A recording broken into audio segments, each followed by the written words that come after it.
Social media सारिफीन ने मायरा खान को lieutenant general निगार के रूप में क्यों नापसंद किया। पाक आर्मी की हाजिर सर्विस लेफ्टिनेंट जनरल निगार जौहर की ज़िंदगी के सच्चे वाक़यात और सर्विस पर बनने वाली टेलीफिल्म एक ही निगार में मद्दाह माहिरा खान को मरकज़ी किरदार निभाते देखकर बरहम हो गए। उनका कहना है कि माहिरा पर यह किरदार जच नहीं रहा क्योंकि वो देखने में लेफ्टिनेंट जनरल निगार जौहर जैसी नहीं दिखती। एक है निगार को ISPR के बैनर के साथ जल्द ही ARY पे रिलीज किया जाएगा। इस फिल्म का पहला टीज़र गुज़श्ता माह 14 अगस्त को जारी किया गया था। ताहम अब दूसरा टीज़र देखकर मद्दाहों का कहना है कि माहिरा इस किरदार पर पूरा नहीं उतरती।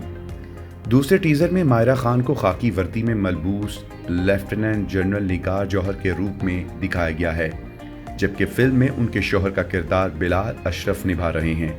इस टेलीफिल्म में दिखाया गया है कि किस तरह उनकी शादी और तालीमी और पेशावर मैदान में उनको कौन कौन से चैलेंजेस का सामना रहा। मद्दाहों का कहना है कि चूंकि ये फिल्म बायोग्राफी पर मबनी है, इसलिए इसमें ऐसी खातून अदाकार को कास्ट करना चाहिए था जो कि लेफ्टिनेंट जनरल निगार जौहर की तरह नजर आती हों।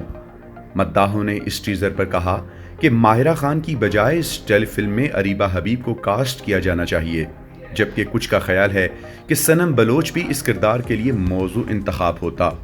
सोशल मीडिया सारिफीन का ये भी कहना है कि माहिरा खान ने फिल्म में बहुत ही संजीदगी का मुजाहरा किया। हालांकि निगार जौहर ऐसी हरगिज नहीं है, वो हंसमुख और जिंदा दिल हैं, कभी इस तरह नजर नहीं आई जैसे माहिरा खान ने फिल्म में अदाकारी की है।